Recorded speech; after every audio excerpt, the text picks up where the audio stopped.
nomination. But has he met his cue with this next inventor? I've come up with what I call the sideways bicycle. My device helps humanity to have fun. That's all I can say. Wow. It's like those prancing horses that go sideways. Yes. That rear view mirror. I always wear a mirror just to try and be safe. When you imagine an inventor and a product that an inventor invents, Yes. this is it. You're going to have a go? I'm going to leave you two to this. You go first, you go first.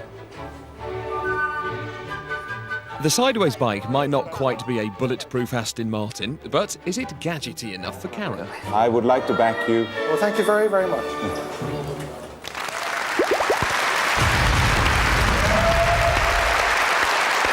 Ladies and gentlemen, please welcome Michael Killian and his big idea, the sideways bike.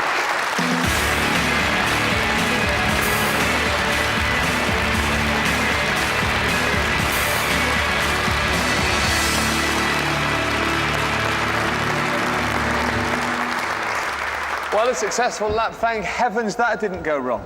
But Michael, bikes work quite well as they are. Why do you need a bike to go sideways? Well, bikes do work quite well, but the sideways motion engenders an exhilaration, much like snowboard motion. Like snowboard allows you to drift and slide, and snowboards end up being... Is that some sort of injury? What's on your finger? Oh no, these are my indicators. To go right, I raise my... And then he normally wears a And helmet go with a left. rear view mirror. If you... Right. Yeah. Okay. Is it hard to ride? 9 out of 10 people can ride it first time. All right, fine. We'll put your claims to the test with our resident inventor, Dick Strawbridge.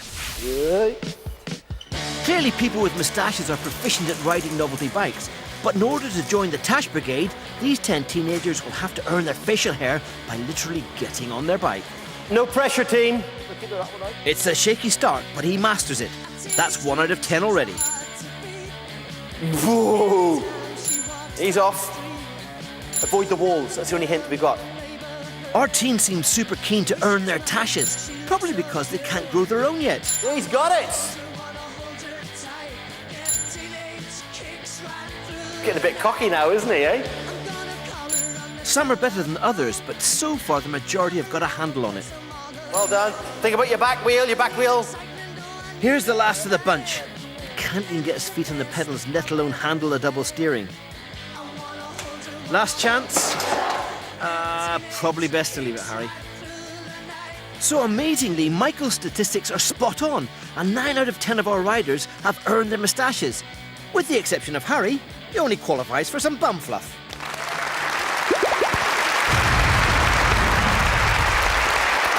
Well, Michael, it's still up to the test. Okay. Craig Johnston, would you buy one of these? Good question. I'm absolutely fascinated by the space it's in. It comes in the extreme sports brackets for me. Thank goodness the road test was inside, because it's a trick bike. This shouldn't be allowed for me on the road, because I know for you as well, Karen, that kid safety is fundamental to everything. And having that at the back is a big, dangerous factor on the road for kids. That's my only thing. But as a trick bike, I would buy one tomorrow, but never on the road. Never on the road. Michael, you can't put that on the road. It's dangerous. No, I think that this is no more dangerous than a regular bike. In fact, at times you can imagine, because you've got that ability to take it sideways, it will get you out of a tight spot. Well, yes, there are going to be the odd occasion. But by and large, a normal bike going forwards, taking up less space in the road, is going to be safer than a sideways bike. Ruth, could you sell these? Without a doubt, I could sell them. The biggest thing for me is, to be honest, I wouldn't want to. There's one word that really stuck out the moment it come in the room, and even now. Why? Why would, if you've got a conventional bike, why would you want that? So for me, why? All right, thank you. Well, it's up to the audience a bit later on. I mean, here you have an inventor of inventors. A true inventor. And an invention of inventions. No, absolutely. Thank you very much. Let's see what the audience make of this later on. Ladies and gentlemen, Michael Killian with the sideways bike. So, was that the big idea? We'll find out soon. But not before we see some more inventions. Craig has already championed the portable pin shield, but what else tickled his fancy at the regional heats? We've already seen that a new invention needs longevity and creativity. Let's remind ourselves what's the main criteria for our football inventor, Craig. A great one for me is when someone comes in and presents something and it's almost a hallelujah moment. So, to score with Craig, you need to have an amazing idea. Let's see if any of these get the ball in the net. My big idea is an inflatable show jump. A madly windy day, obviously, it wouldn't work. I'm going to have to say no. Well, Craig gave that one the boot. Now, what's he going to make of our next inventor, a wizard called Merlin? We live at Camelot Castle. Thank you. 15 years full-time inventing. Fortunately, Merlin thought pitching his invention while wearing his wizard robes was probably a bad idea. And he was probably right. It's effectively a two-fingered ECG. What does it actually provide?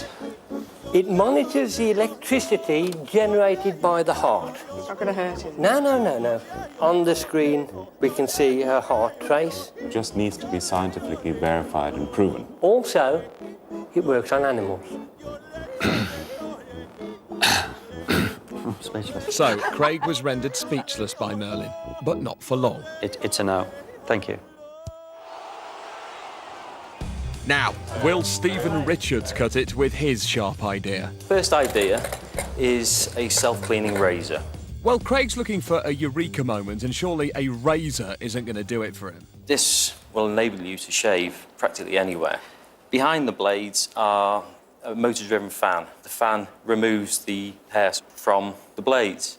Have you any idea how much money these blokes, Gillette, make a year?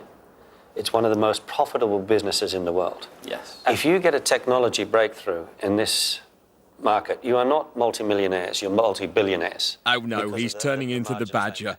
Sitting next to her must be converting him into a rampant capitalist. If I had some money to invest, of all the things I've seen today, You do it on this. bango, without a doubt, winner for me.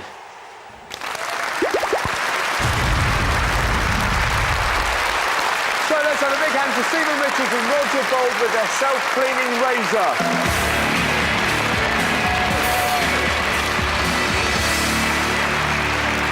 Hi, Stephen. Richard, Roger. Roger. Nice to see you. Stephen, I imagine this is a bit like when they started putting the bags on the back of lawnmowers. Yeah, I suppose you could say that. Yeah, Similar. a little Yes. bit. It is, because for a while they didn't do that, and now your idea is just to collect all the stray stubble that falls away as you shave. Yeah. Yes. What's wrong with just letting the stubble fall in the sink, turning the tap on, and washing it away? Well, I find personally that when you're shaving, it's constantly clogging up. You're constantly doing this under the running water. It was just one of my pet hates, if you like. I was a bit frustrated with it. The other benefit with this It's is... not the biggest problem in the world, is it? You can it's not. just turn the It's tap not. on. But we'll always have a clean blade with this. So it's not a case of dragging the blade across your face and then rinsing it out. You actually can finish your shave. Yeah, and another upside, they say, with the combination of oil as well, Richard, you can have a wet shave miles from any conveniences, and it all goes into there, right? That's right, yes. OK, so we know that you guys have got a lot of faith in it. What about our very own hairy-lipped one? Once again, Dick Strawbridge has offered up his own body to road test the self-cleaning razor. No, it's not a robot. This is a prototype of the self-cleaning razor, and it's going nowhere near my face. It works by shaving using normal blades, but instead of rinsing with water, the hair is sucked out and collected in here. It sounds like it's meant to chop things. That is a scary piece of kit. Just because I'm doing this, don't get any ideas. I'm still very macho. Here goes. I'm shaving my legs. Oh, Brush your eyebrows on the way, shave your legs, and then he was the sheep, says he. look. I thought it was clogging up, but if you look inside, you can see all the stuff that's coming off. This is working. This is actually working. I've got a bald patch on my leg. There we are. So despite only being a rough model, it actually works on Dick's legs, and, you know, they looked quite silky. That's the first time you've seen that. Are you pleased with Yeah, we those are actually findings? very pleased. We didn't think it was going to work quite as well as that because, as I say, we still need to develop the idea and a few components on it, and it worked brilliant. Let's talk to Karen Villamoria. Karen. There's no question about it. The razor blade market and the razor market is a huge market. I mean, you're talking many, many billions of dollars worldwide. However, there are a lot of factors that come into it. One is convenience, next is affordability, and razors have to be affordable. Now, I don't know what price this is going to come out at, but let's even assume it's affordable. You then have to come into the usage. A big idea has got to have a lot of usage. Now, when is this sort of a product going to be used?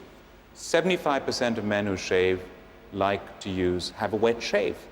Personally, that whole feeling of splashing your face with water, with the foam, with the water running. It's lovely. It's a refreshing feeling. Yeah. People enjoy that. Ruth Badger, would you use this on your legs? No. I've heard a lot of ifs and buts. If you can get it into the small shape, it may work. It may be able to be sold. If you can't, then it's a no-go. I can't see men not wanting to stand in front of a mirror and shave, and human reaction will be the hygiene element, which is rinse it off, pick it up, regardless of waste. I mean, if it's a travel item, then I could see a very, very small market because they're just using an electric razor. But for me, I don't see it as a big idea, Craig. I don't see it in comparable to what we've seen. It's not a big idea. It's a working prototype, Yeah. and it's a set of patents, right, wrapped around potentially the biggest idea in the history of one of the world's biggest industries. That is one hell of a claim. All right, fine. But we'll see later on, and they will decide whether or not to put you through. Ladies and gentlemen, for now, Stephen and Roger with their self-cleaning razor.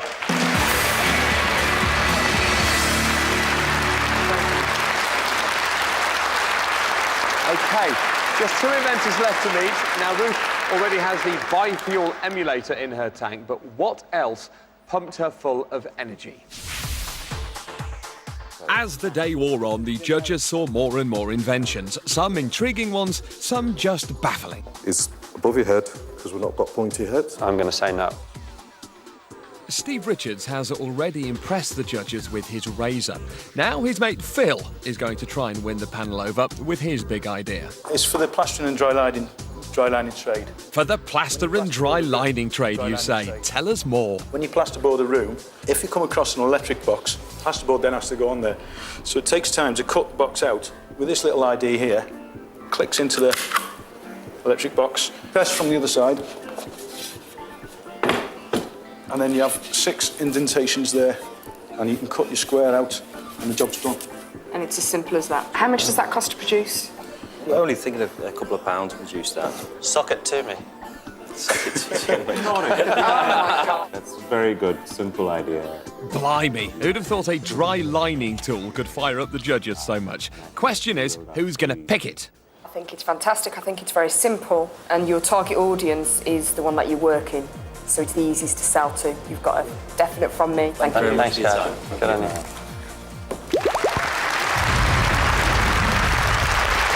Welcome, Phil Green and the Plaster Socket template.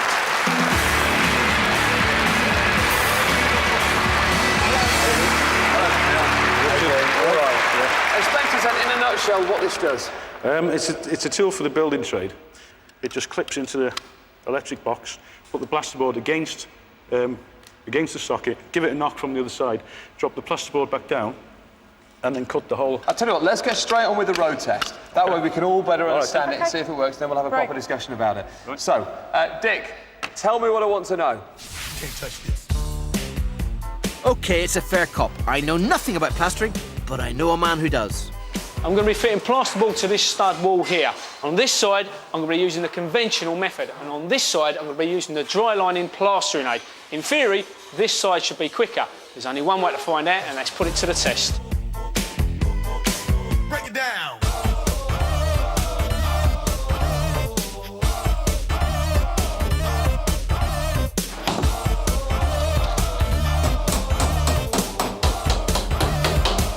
OK, stop the clock. 2 minutes, 2 seconds, that was pretty quick. Let's see if the dry lining plastering aid can do it any quicker. Let's go. Can't touch this. Break it down.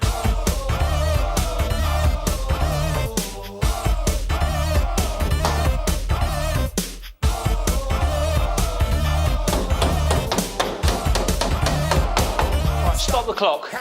Well, 2 minutes 2 as opposed to 1 minute 30. It certainly is a lot quicker. If we can keep it a little bit under a tenner, Steve, I think you're definitely onto a winner, mate.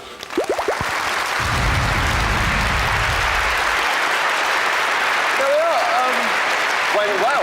First time you say that, so Phil, you're a plasterer yourself? I am, yeah. OK, so it's hard for me to argue the point here. It appears to work. Yeah. It does. From my point of view, I can actually see, I mean, people in the audience may actually be thinking, hang on a minute, I'm not a plasterer. Well, first of all, this will apply to you because what we can actually do is look to use it. Has anybody ever wallpapered and had to spend hours cutting around the sockets? Say yes. That will be the solution. They haven't. How many times? I mean, you actually said that people actually fight over this where you work. Yeah, and they're actually missing it since you people have had this for 2 weeks. I'm getting in a lot of trouble. OK, Craig, this is a practical solution to an everyday problem encountered by Phil. It's a good starting point for an invention, isn't it? From my perspective, I was a little bit disappointed when you came in the first time we saw it, and I'll tell you why, because I thought what the box was going to do had some cutters on it, and it was going to cut the hole for us. Yeah. And then when you showed us that you were just marking the hole and you still had to cut it out by hand, I was a bit disappointed. Yeah. That's a fair point. It's not completely solving the problem. Well, it is really. It's completely solving the problem because you're getting a really efficient hole. It's cut out perfectly. The hole's cut out perfectly when you mark it with them. Now, going into the idea of having something to cut it out, I think you're going into the realms of health and safety and things like that. Right. But you couldn't put like some really sharp blades around the edge here. Exactly. And then get a hammer on the other side, knock it right through, like a pastry cutter. Not really, no, because the plasterboard's just going to shatter. It's not going to do an efficient job. This does an efficient, perfect job. It takes seconds to cut it out. OK, so it makes a job a bit easier rather than cancelling a job out. Well, and quicker as well. I mean, don't forget, we're in the business of making money. But it's not a big idea, though, Ruth, is it? I would say it is a big idea, definitely. I mean, if we're looking at big ideas, I mean, take some of the things on here tonight. Yes, it is. OK, definitely. Ruth is convinced. Are the audience? We'll find out later. Phil, thank you very much. Ladies and gentlemen, Phil with his plaster socket template.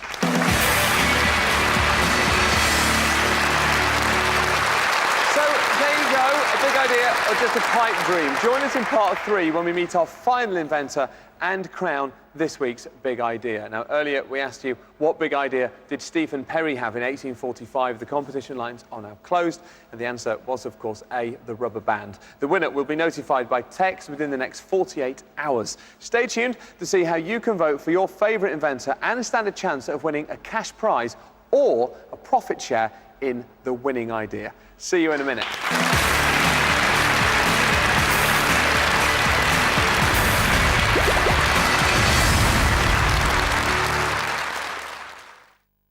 Recycling old pizza.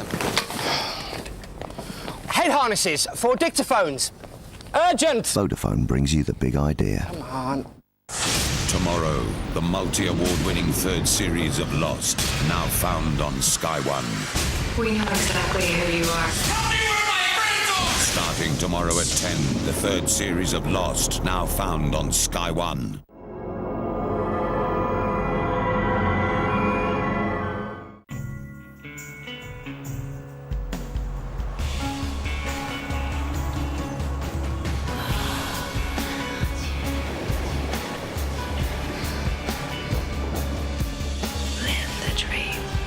Euphoria.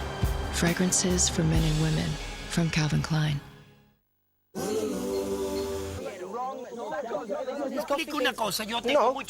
Not instant. Louis. Mr. Macusa, there's been a huge mistake. He was about to send a batch of high-quality Arabica beans to Kenco for their instant coffee. I commend your enthusiasm, but Kenco use the same high-quality beans in their instant as they do in their roast and ground. Remind me, who are you exactly? I'm your gap year student, Mr. Macusa. More like a gap between the ears, if you ask me. Kenco, now with a richer, fuller taste. At B&Q, we've cut 20% off all Bosch and Black & Decker power tools. That's 20% off all the tools you need to saw, or to drill, or to sand, or to screw, to make any job easy. And just in time for Christmas. It's a gift. Take it easy, take it easy. Stress-free Christmas recipes. This Sunday in Observer Food Monthly. Proudly presenting our latest sensation, new Actimel Blueberry.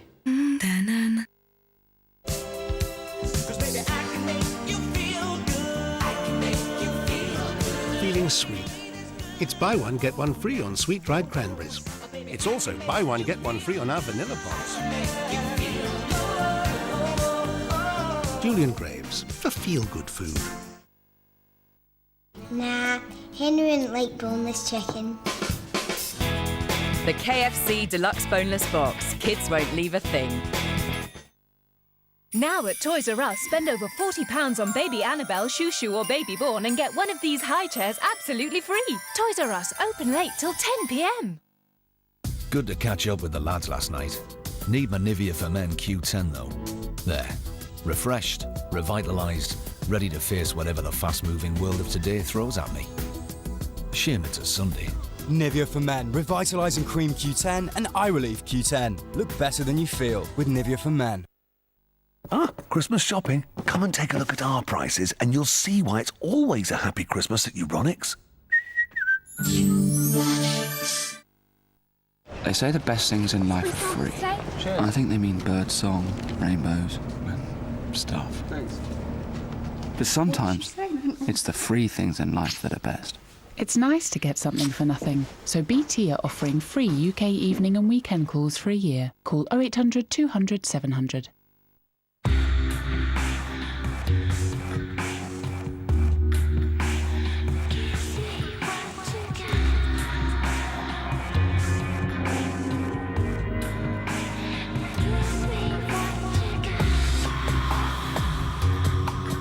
Sexually transmitted infections spreading fast. And you can't always tell who's got one. So use a condom.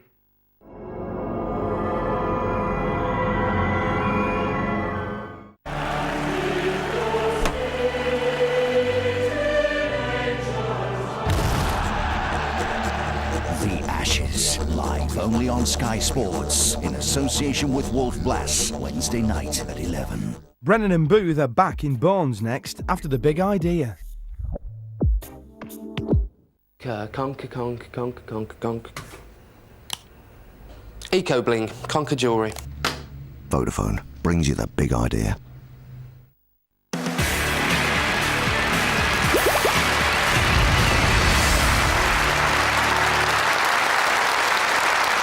Welcome back to The Big Idea. Before the break, we saw 5 inventors all hoping to walk off with the 100 grand investment prize. There's just one invention left to see, and this time it's Lord Villamoria who's the man to impress.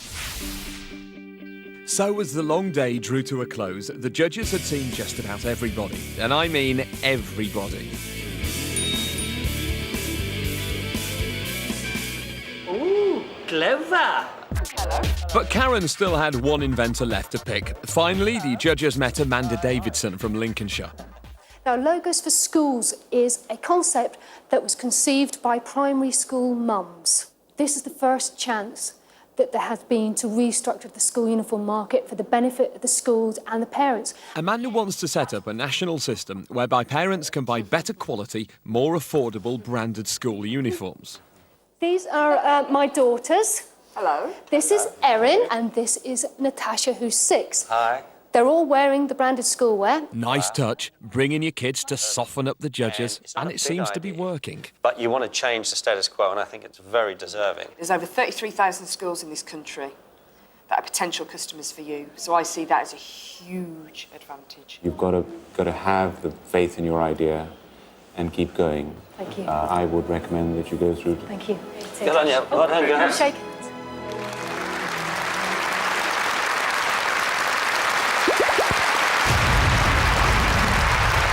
Please welcome Amanda Davidson with her Logos for Schools.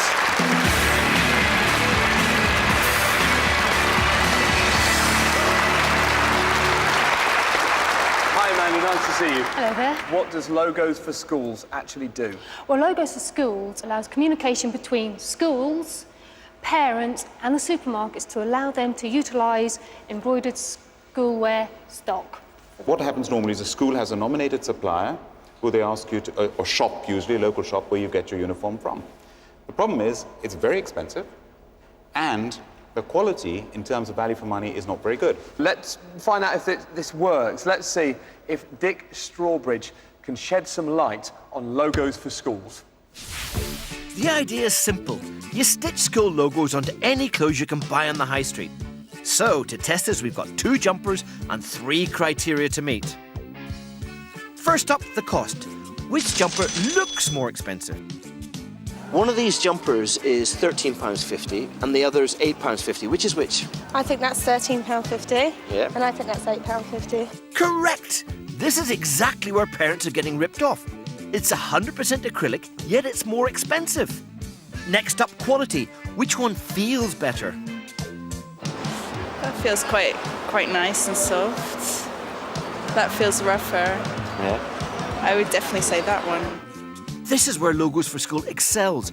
It's 100% cotton, yet it's cheaper. And finally, hassle. Can our mums actually be bothered? What about the hassle of choosing the jumper and getting the logo on it? Would that bother you? No, as long as it was a process that was made easy. Well, it's a good question. At the moment, it is easy if you live near Amanda in Grantham. But she's hoping to expand Logos for School nationwide. And if she does, maybe it is the big idea. Okay,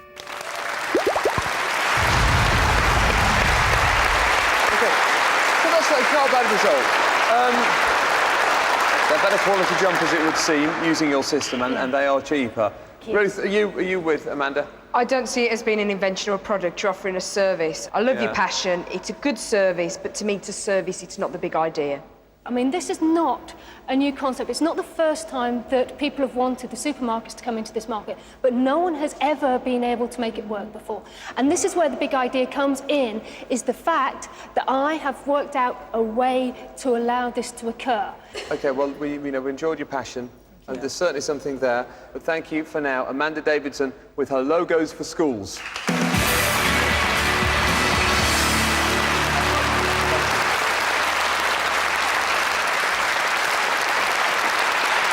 So, we've now seen all 6 inventions, but which one will be tonight's big idea? The time has come, finally, for our studio audience to vote for which invention they want to go through to the live final and have a chance of winning £100,000. Please give a warm welcome to our 6 inventors. They are Stephen with the portable pin shield, Gary and Colin with the biofuel emulator, Michael with the sideways bike. I like that. Stephen and Roger with the self-cleaning razor, Phil with plaster socket template, and Amanda with Logos for Schools. Well done, everybody, for making it this far. Now, until tonight, none of the judges had seen any of these inventions road-tested. So based on what they've seen this evening, they will almost certainly now have a favourite. Which one is it? I'm now going to ask them to pick just one of their 2 inventions to go through to the audience vote. It is tough, it is cruel, but that's business. Ruth, you've seen all of the evidence. Which of your inventions do you now want to keep? The biofuel emulator or the plaster socket template? After the road test tonight, I've got a very, very tricky decision because I think both of my products are very good. On one hand, I've got a huge product that could go and win the big idea if it works. And on the other hand, I've got something that's very, very simple, definitely works, and will sweep the nation by storm in certain industries. Ultimately, I've got to go with the one that works, so I'm going to take through Phil and the plaster socket.